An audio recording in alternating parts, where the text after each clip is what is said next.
بسم الله الرحمن الرحیم. السلام علیکم دوستانو، زه یم نقیب الله کزی. دا د زما پښتو یوټیوب موټیویشنل چینل ښه راغلاست درته وایي دوستانو، هر چیرې چې یاست شاد آباد و بریالي اوسئ. دوستانو، دلته زه هر ماښام په مختلف موضوعات باندې مجلسونه کوم. تاسو خوښوئ او ستاسو کمنټونه در ما را رسیږي. برای مهرباني دا ویډیو چې دی هغه پوره در سره ګورئ او په دا پلی لیست کې نن زه مجلس کوم. په دا پلی لیست کې به انشاءالله نور ویډیوګانې مې تاسو هغه هم وګورئ. نن زما دا پلی لیست دی هیسټوریکل اینډ ټوریسټ پلیسز آف پښتون. د پښتون قوم، د پښتون علاقې، د پښتنو چې کوم تاریخي آثار دي، آثار قدیمه دي، یا داسې ځاګیان دي چې په هغه باندې پښتون ویاړ کوي. هغه سیلاني ځاګیان دي، تفریحي ځاګیان دي، تاریخ سره تعلق لري او پښتانه همیشه هغه په ډېر ښه توګه باندې ستایي. په تاریخ کې هم زباني هم کلامي هم او تحریري طور هم هغه یادوي. دغه ځاګیان په پښتون قوم باندې د هغوی یو مینه راځي، هغوی ته بار بار ورځي نه د تفریح ځاګیان وي، د تاریخ سره تعلق لري، یا داسې یو زموږ د قوم مشران مقبرې وي، یا داسې یو هغه ځاګیانې چیرې چې پښتنو یو ډېر تاریخي جنګونه ګټلي، یا جنګونه د کفار سره یا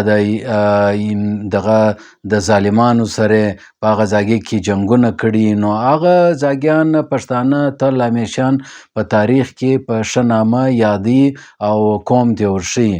نو نن زه دا زما د پلی لیست د هغه اوله ویډیو ده، په دا کې زه د پښتنو تاریخي آثار چې دی دلته پر دې باندې تبصره کوم چې در نوي کهول زموږ معلومات ورسیږي. هسې هم پښتون قوم په خبر دی، لیکن موږ دا وایو چې یو ریکارډ محفوظ وساتل سي نه. نو نن زه د په صوبه بلوچستان ایالت پاکستان کې یو تفریحي ځای دی، زیارت. په دا زیارت کې یو تاریخي طور ډېر زړې، ډېر قدیم درختې دي چې هغه ته جونیپر وایي، صنوبر درختې دي. دلته په دا کوټه کې یو څو جونیپر و، صنوبر دا درختې ولې دا بیا خلکو د خپلې پلازې دپاره چې دی هغه کاټ کړلې. بیا نو د محکمه جنګلات والا پر هغه باندې ډېر غټ نوټس واخیستی، ول دا خو تاریخي او ډېر زړې درختې دي و دې ته دوی نقصان ورسولی دی. بیا هغه د پلازې والا ته 2 کروړ روپۍ چې دی هغه جرمانه نوټس ور واستوئ. بیا یې جرمانه جن وصوله که نه که وصوله، هغه جلا مجلس دی. ګویا مطلب د دې څخه تاسو وګورئ چې حکومت څومره سنجیده دی دا رقم تاریخي درختو ته چې څوک نقصان ورسوي. نو زموږ په زیارت کې زیارت یو سیلاني تفریحي ځای دی. د قائد اعظم چې کله د بابا یعقوب پاکستان دلته وفات کېدی، نو د آخري شپې چې دی هغه په زیارت کې تېرې کړې. ولې دلته آب و هوا ډېره صفا ده، لوړ داسې د سطح سمندر څخه لوړ ځای دی او ډېر انسان په چکر ورځي په د اخترو کې. هر اختر چې کوچنی اختر وي، لوی اختر وي، خلک هغه علاقې له راځي، کوچنیان ځي، ښځې ځي، زنانې ځي، فیملیان او خاندان ځي. هلته بیا ورځ تېروي یا شپه تېروي. ښه ټنډه علاقه یې، خاص کر په دا ګرمي کې ډېر دوستان یاران ورځي نه دغه زیارت علاقې له. نو په دا زیارت کې چې شته، په دا زیارت کې د ورګردو خو غټه خبره دا ده چې دا شینګشتي لري، یعنې داسې دا درختې چې دی هغه پر غټ غټ غرو باندې نه، که د خرواري بابا غرونه کې او د زیارت خپل غرونه کې نه، پر دا باندې غټې غټې درختې ولاړې دي. د هغه نوم دی، دا درختو نومان دي صنوبر یا جونیفر. اوس دا درخته چش ده؟ دا درخته داسې ده عالمي، یعنی دا اقوام متحده چې کوم اداره ده د کوم په ګرد دنیا کې چې تاریخي آثار دي د هغه حفاظت کوي، د هغه ادارې نوم دی یونسکو. یونسکو دغه قرارداد پیش کړی دی، دا اعلان یې کړی دی چې په زیارت کې دا د صنوبر دا درخت چې دی، دا جونیپر دا درخت چې دی، دا ډېر قیمتي آثار دی، د دې باید چې حفاظت وشي. نو لہذا هغه دا ډیکلیر کړی دی، اعلان یې کړی دی چې دا ورلډ هیریټیج دی، دا سرمایه ده د ګرد دنیا یو آثار دي، دا یو تاریخي ورثه ده، د دې باید چې حفاظت وشي نه. نو دا یو د دنیا یو قدیم ورثه یې اعلان کړې ده. دا درختې دلته دا د زیارت خلک دي، بعضې خلک دي نه هغې کاټیي، بیا د اور و، د ډوډۍ و، د اور دپاره استعمالوي ډوډۍ یا داسې کتغ چې دی هغه په پخوي. نو دا مطلب ډېر نقصان دی. حکومت د ګیس اعلان کړی دی، ګیس دورې ته LPG ګیس ته اعلان یې کړی دی. نو دا درختو باید چې حفاظت وشي. ولې دا تاریخي درختې دي. او دا څنګه تاریخي درختې دي؟ دا هغه درخته ده چې په پوره کال کې، یعنی په پوره یو تقریبا په دا داسې سست رفتار درخته ده چې د دې ګروت، د دې پیمایش یا د دې افزایش چې دی هغه دومره سست کیږي، دې ته سست رفتار ګروت والا درخته هم ویل کیږي. یعنی دا په 100 کاله کې، یعنی په یوه صدۍ کې 3 انچه دونګه 3 انچه دا ګروت کوي، غټیږي. اوس نو ته خپله چرته ووایه چې یاره دا دومره غټې غټې درختې دي پر زیارت کې نه ولاړې دي، نو دا د څو عمرو هغه به وي؟ ګه سره تاسو یو اندازه ولرئ. عالمي مبصرین دا وایي د جنګلات والا چې کوم سروې کوي یا جغرافیکل سروې چې کوم کیږي د ګرد دنیا هغه د جنګلاتو د درختو هغه دا وایي چې د زیارت کوم د جونیپر و د صنوبر درختې چې دی دا 15,000 کاله مخکې دا درختې دلته دی درخت هم شته چې د دې عمر 15,000 کاله کیږي. 1,000 کال نه، 2,000 نه، 3 نه، 7 نه، 8 نه، 10 نه، 12 نه، 15,000. اوس اسلام چې دې دنیا ته راغلی دی، نبي مبارک چې دې دنیا ته راغلی دی، بیا یې پرده کړې ده، د دې څو عمر کیږي؟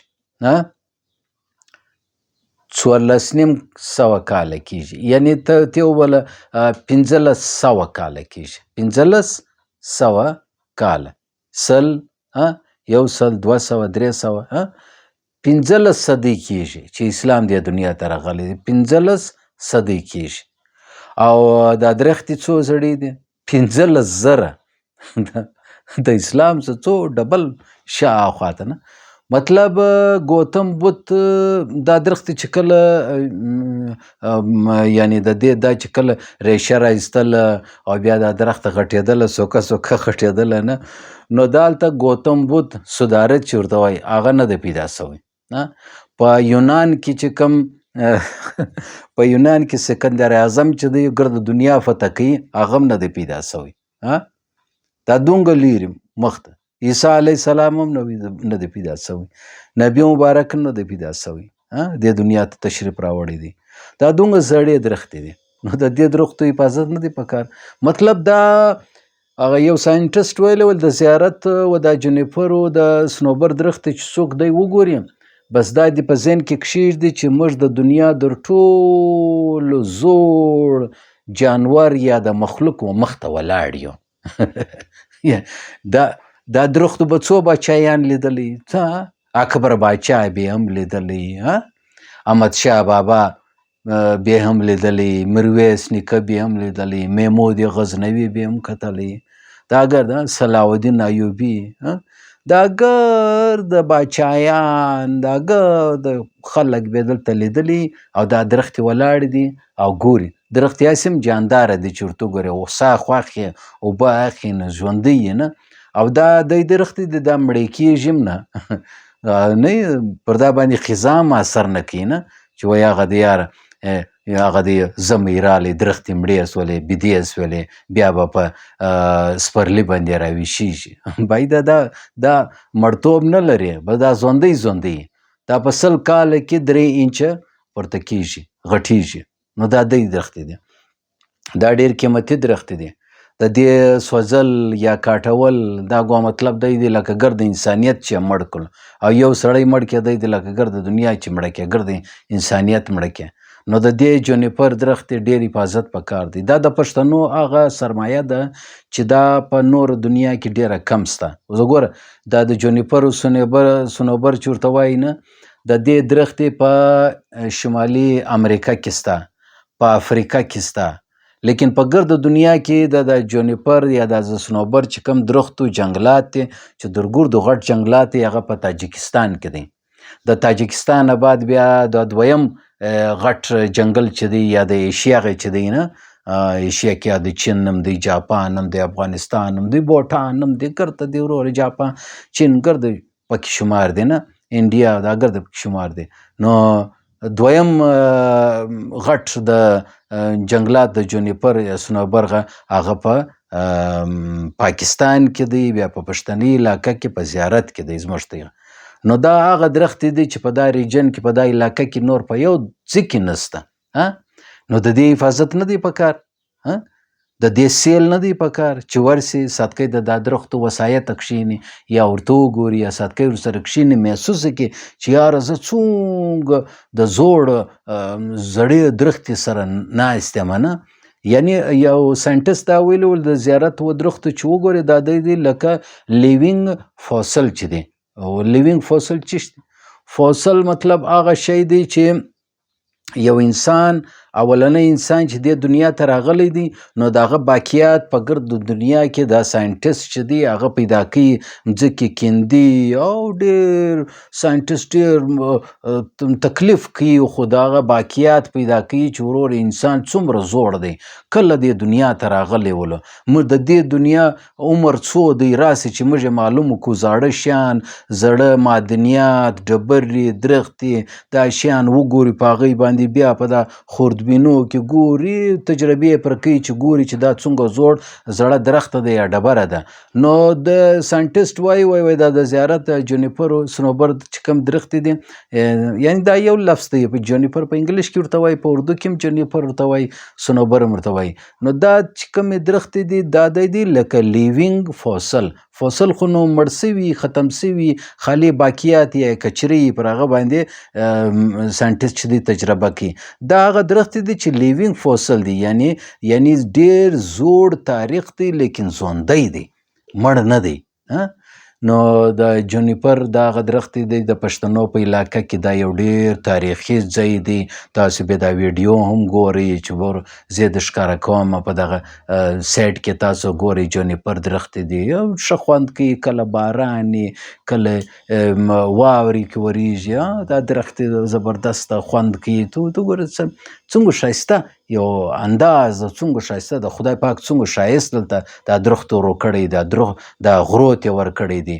نو د پښتنو چې تاریخي ځایګیان دي هسټوریکل اینډ ټوریسټ پلیسز او پښتون په هغه کې زیارت، خاص کر د زیارت د جونیفر چې په صنوبر درخت ورته وایي، جګې جګې اوږدې سیده یعنی 15,000 کاله مخکې دی دا درخت دی او 3 انچ چې دی هغه په 100 کاله کې دا ګروت کوي، بړوتري کوي او غټیږي. نو دا چې ته یو غټ درخت ته وګورې دا به نو څومره زړه درخت دی نه. او دا په دنیا کې تقریبا 52 قسمونه د دا جونیفر د درخت هغه په ټوله دنیا کې چې دی هغه موجوده دي.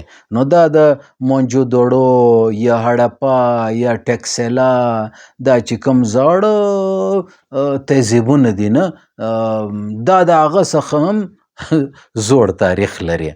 نو پښتانه لیکوالان، ادیبان، شاعران او چې کوم هسټري لیکي هغه د دا جونیپر د درخت د اهمیت په حواله باندې باید چې وغږیږي، پر دې باندې ډاکومنټریانې جوړې سوي هم دي، نور هم جوړ سي. ما هم خپله پر دې باندې څو د ریډیو دپاره ډاکومنټریانې جوړې کړي دي نه، خلکو خوښ کړي دي. نو نن زه د جونیفر زیارت د درخت د تاریخ په حواله باندې چې زموږ د پښتنو یو غټه سرمایه ده، خلک ته تفریح ورځي، خوشحالي کوي، ټنډه علاقه ده زبردسته. موږ هم په اخترو کې کله کله ولاړ سو، یو سیل پام په بله کو، تاسو به هم ضرور غلي یاست. خو د دې واره چې ولاړ سئ د درخت سره نږدې داسې لاس پر تېر کړئ چې دوی هم د تاریخ یو حصه جوړه سي او د تاریخي د درخت سره مینه او محبت باید چې زموږ د علاقو د خلکو نور هم زیات سي. او دا کاټین دا ته ور نه وراچي، د ایندن دپاره باید چې نه کې استعمال NGOs والا پر دا باندې خبرې وکړي. محکمه جنګلات ته پکار دی چې پر دا باندې نور د صنوبر درخت یې ولید. هغه سیمه کې صنوبر درخت چې دی هغه شنې کیږي، نو نور هم باید چې دلته درخت شنې کړي، شجرکاري وکړي چې دا جنګلات صنوبر جنګلات چې دی هغه محفوظ سي او نوي نسل ته تقسیم سي او ورسیږي. بجای دا چې موږ پر لګیا وي دا دومره کلو څه در موږ را رسېدلی دی 2025 پورې رسېدلی دی، نو موږ هم باید چې د دې خپل ماحول او د دې علاقې د درختو حفاظت وکړو چې نوي نسل ته ورسو چې 15,000 کاله بعد هم خلک د دې حفاظت وکړي او انشاءالله تعالی را روان نسل به د دې حفاظت ضرور کوي. نو دوستانو د دې سره سم انشاءالله سبا بیا ستاسو په چوپړ کې حاضرېږو. حاضردم ما نقیب کزیه ته راکړئ اجازت. خو دا زما یوټیوب چینل سبسکرایب کړئ او ګنټۍ بټن دباو کړئ چې بیا نوې ویډیو در تاسو در ورسیږي. نن زه په هسټوریکل اینډ ټوریسټ پلیسز آف پښتون باندې غږېږم. پر روان شپو کې به نور تاریخي داسې ځایګان پر هغه باندې به هم مجلس وکړو. دا نور ویډیوګانې هم درسره وګورئ. حاضردم راکړئ اجازت. د الله په امان. اسلامي انقلاب زنده باد.